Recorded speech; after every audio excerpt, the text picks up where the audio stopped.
اور ایک مرکز جو ہے مسجد اقصیٰ ہے۔ حضرت ابراہیم خلیل اللہ علیہ السلام نے اس کی بنیاد رکھی۔ سیدنا اسحاق علیہ السلام اس مرکز کی نمائندگی کرتے ہیں، ان کے بیٹے سیدنا یعقوب علیہ السلام نے اس کی نگرانی کی۔ یہ اگلا دور انبیاء بنی اسرائیل کا، جس میں ان کے اولو العزم پیغمبر، رسول، ہادی، رہنما، جو نبی بھی بنے، حکمران بھی بنے، نبوت و رسالت کے ساتھ انہوں نے حکومت قائم کی۔ کانت انبیاء بنو اسرائیل تسوسون، انبیاء بنی اسرائیل اپنے علاقوں اور قوموں کی سیاست کرتے تھے۔ کلما ہلک نبی خلفہ نبی آخر، جب ایک نبی دنیا سے پردہ فرما جاتے تو اس کی جگہ دوسرے نبی تشریف لے آتے۔ وَإِنَّهُ لَا نَبِيَّ بَعْدِي، اب میرے بعد نبوت و رسالت کا دروازہ بند ہو گیا۔ وَسَيَكُونُ بَعْدِي خُلَفَاء، میرے بعد یہ کام میرے خلفاء کریں گے۔ فَهُمْ يَكْثُرُونَ، اور وہ بڑی تعداد میں ہوں گے، ان کی ذمہ داری ہوگی۔ جو کام انبیاء بنو اسرائیل نے کیا تھا وہ کام اب حضور علیہ السلام کے بعد آپ کے خلفاء نے کیا ہے، اور پھر ان کے بعد ان کے خلفاء نے، ان کے بعد ان کے خلفاء نے۔ یہ ایک تاریخی تسلسل ہے۔ بنی اسرائیل ان دونوں جماعتوں کا بنیادی مرکز وہ مسجد اقصیٰ یہ علاقہ بنتا ہے۔ یہود بھی ادھر ہی رخ کرتے ہیں اور نصارہ بھی ادھر ہی رخ کرتے ہیں۔ بس فرق اتنا ہے کہ یہود اس ہیکل سلیمانی کی نیت کرتے ہیں جو سیدنا سلیمان علیہ السلام نے اپنے دور میں تعمیر کروایا تھا، اور عیسائی جو ہیں نصارہ وہ اس مقام کی طرف نیت کرتے ہیں جہاں سیدنا عیسیٰ علیہ السلام کی پیدائش ہوئی ہے۔ جیسے حضرت مریم علیہ السلام جب ان پر درد ذی آیا تو وہ اس مرکزی مقام سے اٹھ کر تھوڑا سائڈ پر تشریف لے گئیں، الگ ہو گئیں، جھاڑیوں اور پتوں کے علاقے میں چلی گئیں۔ اب وہ ادھر رخ کرتے ہیں۔ سیدنا سلیمان علیہ السلام نے اس کو بڑا مضبوط ہیکل تعمیر کیا تھا،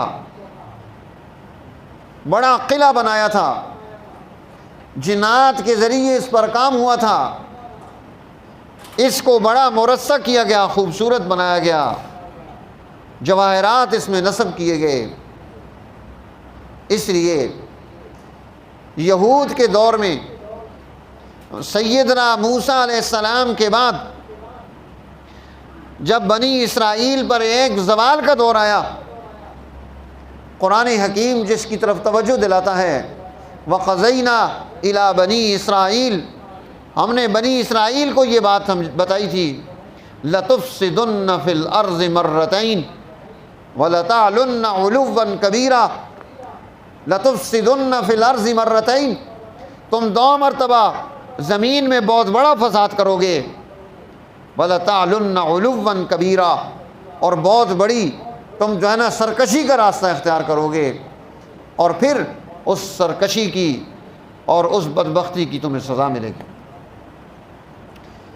یہود پر بخت و نصر کو مسلط کیا گیا، جو بڑا طاقتور بادشاہ ہے، ظالم حکمران ہے۔ اس نے آ کر قبلہ اول بیت المقدس کی اینٹ سے اینٹ بجا دی، ہر چیز تباہ اور برباد کر دی، سب کچھ توڑا۔ 1,70,000 سواریوں پر سامان صرف یہاں سے لے کر گیا، جو سیدنا سلیمان علیہ السلام نے یہاں قیمتی چیزیں لگائی تھیں۔ اتنی گاڑیاں اس دور میں اس سامان کو جو ہے نا ایک جگہ سے دوسری جگہ منتقل کر رہی ہیں، اور ان کے جوانوں کو قتل کر دیا، ان کی عورتوں کو باندی بنایا، ان کے تعلیم یافتہ تربیت یافتہ لوگ سوسائٹی کے کام آنے والے غلام بنا کر ساتھ لے گیا۔ تو یہ ایک بہت بڑی تباہی تھی ان کے لیے۔ پھر جب ان میں رونے والے پیدا ہوئے، توبہ کرنے والے پیدا ہوئے، زوال پر غور کرنے والے پیدا ہوئے، انبیاء تشریف لائے، انہوں نے آ کر انہیں رہنمائی دی۔ جیسے سیدنا عزیر علیہ السلام کی پیدائش ہے، ان کا واقعہ قرآن نے پیش کیا ہے کہ 100 سال تک 100 عام وہ اس ویران علاقے میں 100 سال تک سوئے پڑے رہے، موت مسلط کر دی گئی۔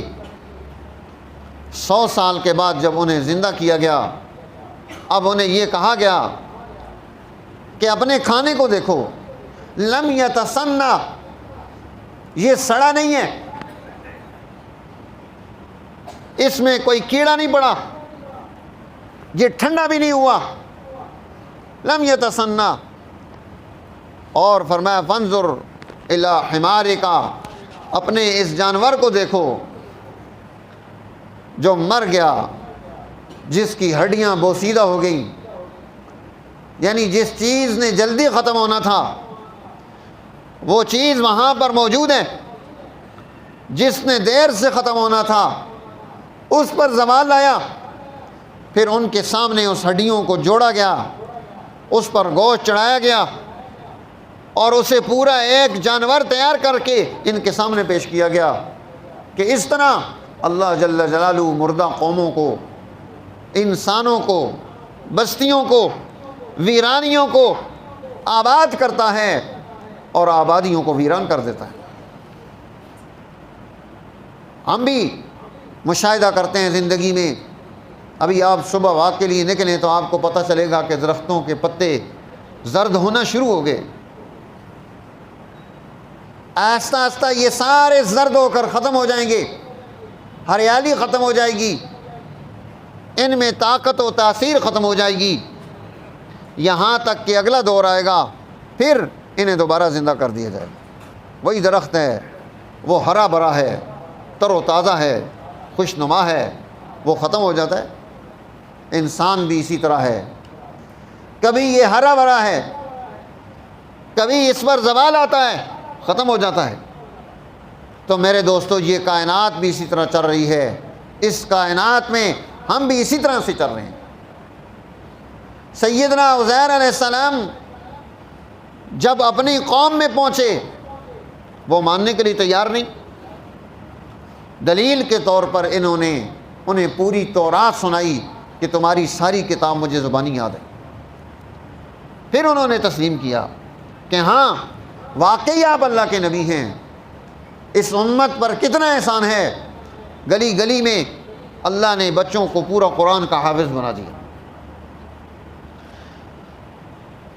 اب یہ تباہی اور بربادی جب درست ہوئی، انہیں خوشحالی ملی۔ سیدنا عیسیٰ علیہ السلام کے دور میں یہاں پر نئی ترتیبیں پیدا ہوئیں، دنیا میں حکمرانی بنی، مسیحی برادری آگے آئی، عیسیٰ علیہ السلام کے حواریوں نے کردار ادا کیا۔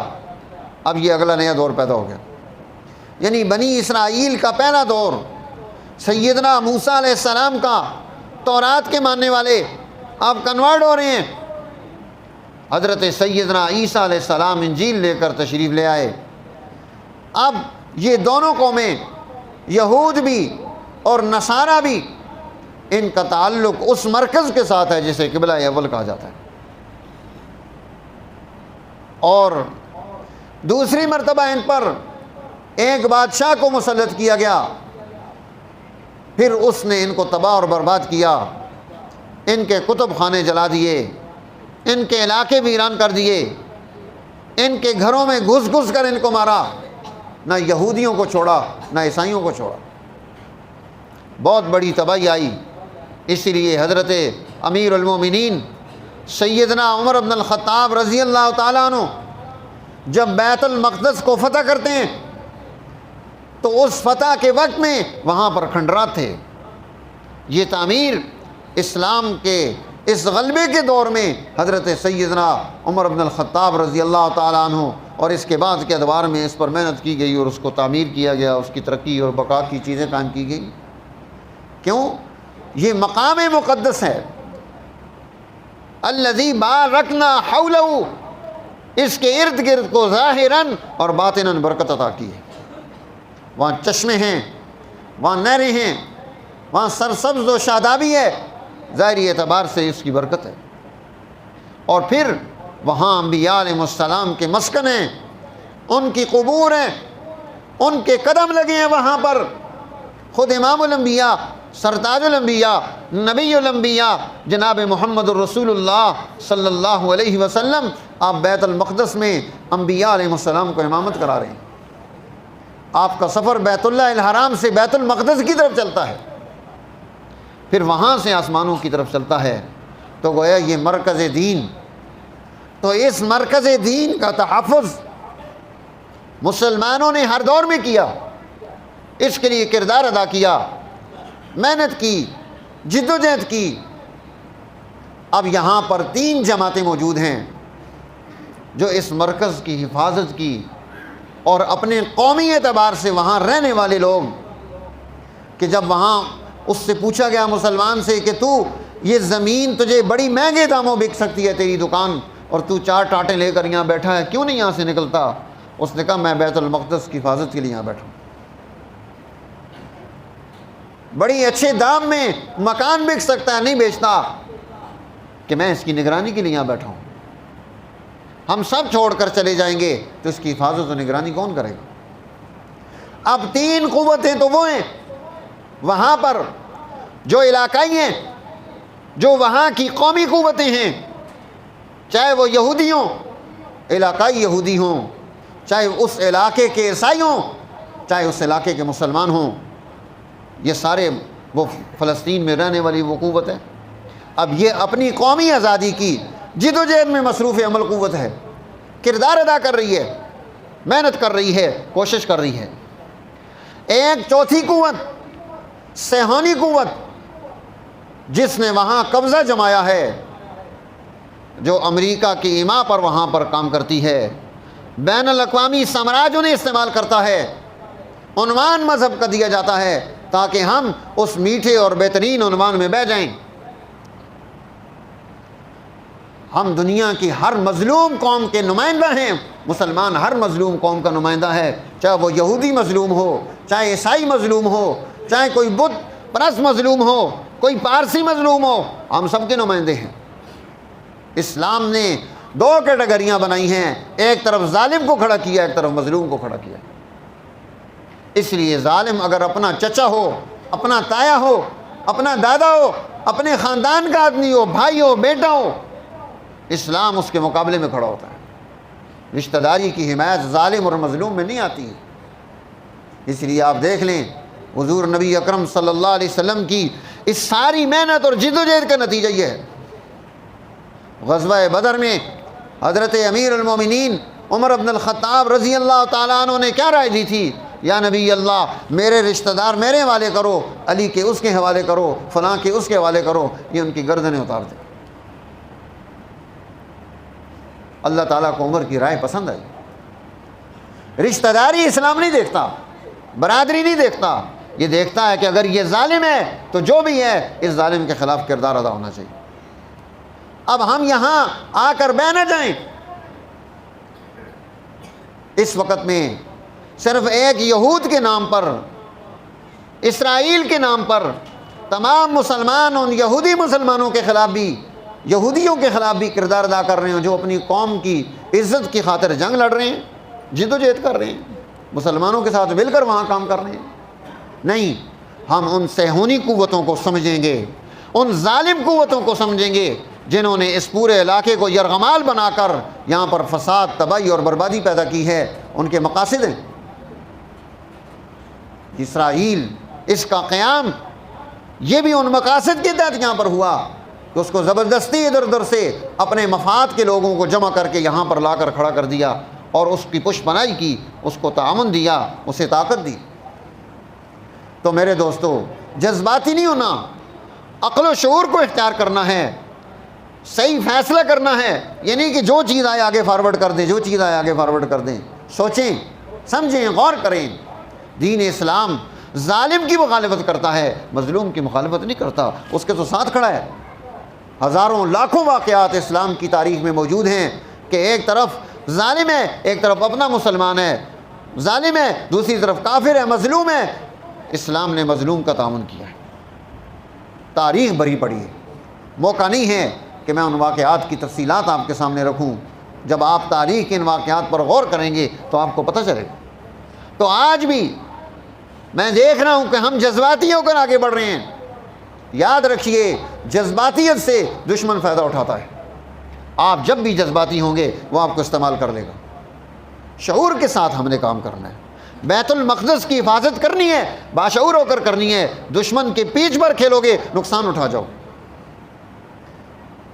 بیت المقدس کی حفاظت ایسے کرنی ہے جیسے حضرت عمر بن الخطاب نے کی، جیسے حضرت عثمان بن عفان نے کی، جیسے حضرت علی المرتضیٰ نے کی، جیسے بعد کے یہ سارے ادوار اسلام کے عروج کے تھے انہوں نے کی۔ انہوں نے وہاں کے یہودیوں کو قتل نہیں کیا، وہاں کے عیسائیوں کو قتل نہیں کیا، وہاں پر رہنے والے کافروں کی گردنیں نہیں اتاری، ان کو بے گھر اور بے در نہیں کیا، بلکہ مکان تعمیر کر کے دیے، ضرورتیں پوری کر کے دی، ان کے حقوق کا تحفظ کیا ہے اسلام نے۔ تو میرے دوستو، جو قوتیں اپنی قومی کاز پر محنت کر رہی ہیں، قومی اعتبار سے وہاں کردار ادا کر رہی ہیں، ہمارا تعاون ان کے ساتھ ہے۔ جو قوتیں صہیونی ہیں، جو دشمن کی ٹاس پر چل رہی ہیں، ہمارا تعاون ان کے ساتھ نہیں ہے۔ اللہ جل جلالہ ہمارے اس مرکز اول کی حفاظت فرمائے اور مسلمانوں کو شعور اور عقل نصیب فرمائے تاکہ ہم درست اعتبار سے صحیح فیصلے کر کے آگے بڑھ سکیں۔ وآخر دعوانا الحمدللہ رب العالمین۔